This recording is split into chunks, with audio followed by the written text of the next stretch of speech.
The late 1960s in Northern California was a time of vibrant change and cultural revolution. But beneath this surface of peace and love, a shadow was creeping in, a shadow that would cast a long, dark pall over the entire nation. This is the story of a killer who played a deadly game with the police and the press, a phantom who called himself the Zodiac. Our story begins on a cold December night in 1968 on a secluded lover's lane in Berryessa. To high school students, Betty Lou Jensen and David Faraday were out on their very first date.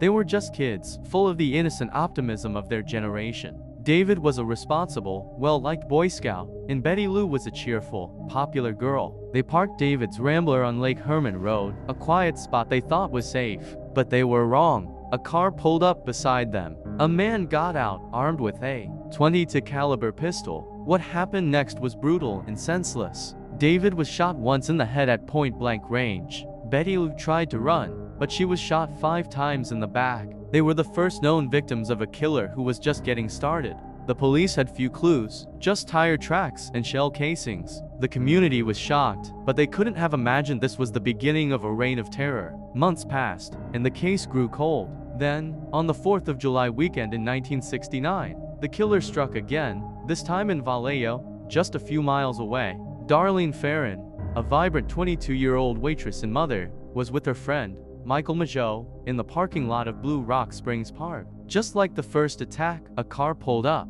The driver got out, walked over to Darlene's car, and opened fire with a 9mm pistol. Darlene was hit multiple times and died on the way to the hospital. Michael was shot in the face, neck, and chest, but miraculously, he survived. Less than an hour after the shooting, the Vallejo Police Department received a chilling phone call. A man's calm, monotone voice spoke. He said, "I wish to report a double murder. If you will go 1 mile east on Columbus Parkway to a public park, you will find the kids in a brown car. They were shot with a 9mm Luger. I also killed those kids last year. Goodbye." He was not only claiming responsibility for this attack, but also for the murders of Betty Lou and David. The killer now had a voice, and he wanted everyone to hear it. By the end of July, the killer escalated his game. He sent a series of letters to 3 major newspapers in the Bay Area: the San Francisco Chronicle, the San Francisco Examiner, and the Vallejo Times-Herald. The letters contained details about the murders that only the killer could know. But there was more. Each letter contained 1/3 of a bizarre, 408 symbol cryptogram. The sender demanded that the newspapers publish his cipher on their front pages. If they didn't, he threatened to go on a kill rampage. He signed the letters with a cross-circle symbol, a symbol that would become synonymous with fear. The newspapers complied. The FBI's cryptographers and amateur sleuths across the country scrambled to crack the code. Just over a week later, a high school teacher from Salinas, Donald Hardin, and his wife Betty, cracked it. The message was a terrifying glimpse into the mind of the killer. It was filled with misspellings and grammatical errors, likely intentional. It read, in part, "I like killing people because it is so much fun. It is more fun than killing wild game in the forest because man is the most dangerous animal of all." He spoke of collecting slaves for the afterlife. And then, he revealed his name, or so he claimed. The last 18 letters of the decoded message were a jumble that has never been deciphered. Was it his name, or just another taunt? A few days later, another letter arrived, this time at the San Francisco Examiner. It began with the words, "This is the Zodiac speaking." For the first time, the killer had given himself a name. The Zodiac was born. He continued to write, taunting the police, providing more details about his crimes, and threatening more violence. He seemed to relish the attention, the fear he was creating. The Zodiac's reign of terror continued. On a sunny September afternoon in 1969, he targeted another young couple, Cecilia Shepard and Brian Hartnell, both college students.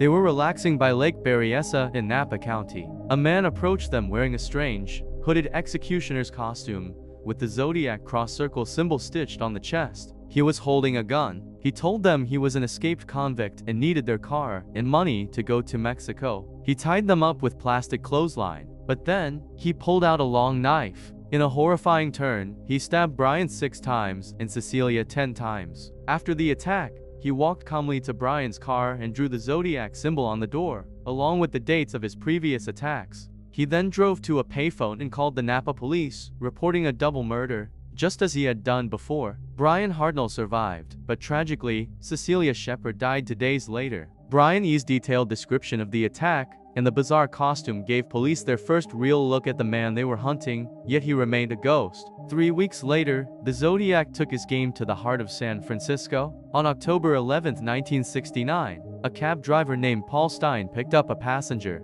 His destination was the affluent neighborhood of Presidio Heights. At the corner of Washington and Cherry Streets, the passenger shot Paul in the head, killing him instantly. The killer then took Stine's wallet and keys and, chillingly, a piece of Stine's blood-soaked shirt. This time, the police almost had him. A dispatcher, in the chaos of the moment, mistakenly reported that the suspect was a black male. 2 officers responding to the scene saw a white male walking away from the area, but let him go based on the incorrect description. It's a moment that has haunted the investigation ever since. Was this man the Zodiac? It seems almost certain. Days later, the San Francisco Chronicle received another letter from the Zodiac. Inside was a piece of Paul Stine's bloody shirt, undeniable proof that he was the killer. In the letter, he mocked the police for their mistake, describing how he walked right past them. He also made a new, terrifying threat. He was going to attack a school bus full of children. The city was gripped by panic.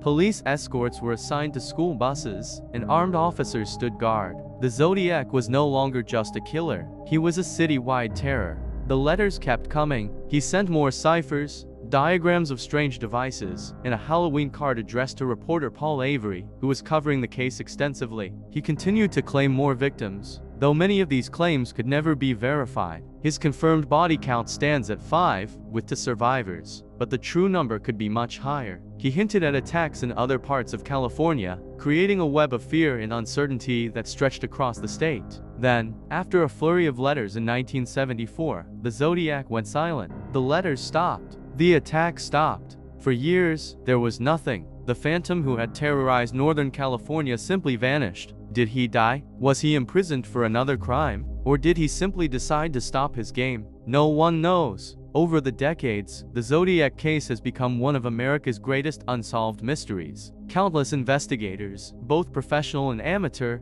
have dedicated their lives to unmasking him. Dozens of suspects have been named, the most famous being Arthur Lee Allen, a convicted child molester who was the focus of police attention for years. Circumstantial evidence pointed to him, but handwriting analysis, DNA, and fingerprints never definitively linked him to the crimes. He died in 1992, taking any secrets he had to the grave. In 2020, a new chapter opened when a team of private codebreakers announced they had solved the 340 cipher, one of the Zodiac's most complex puzzles, which he sent in 1969. The message was another chilling, rambling taunt. It read, "I hope you are having lots of fun in trying to catch me.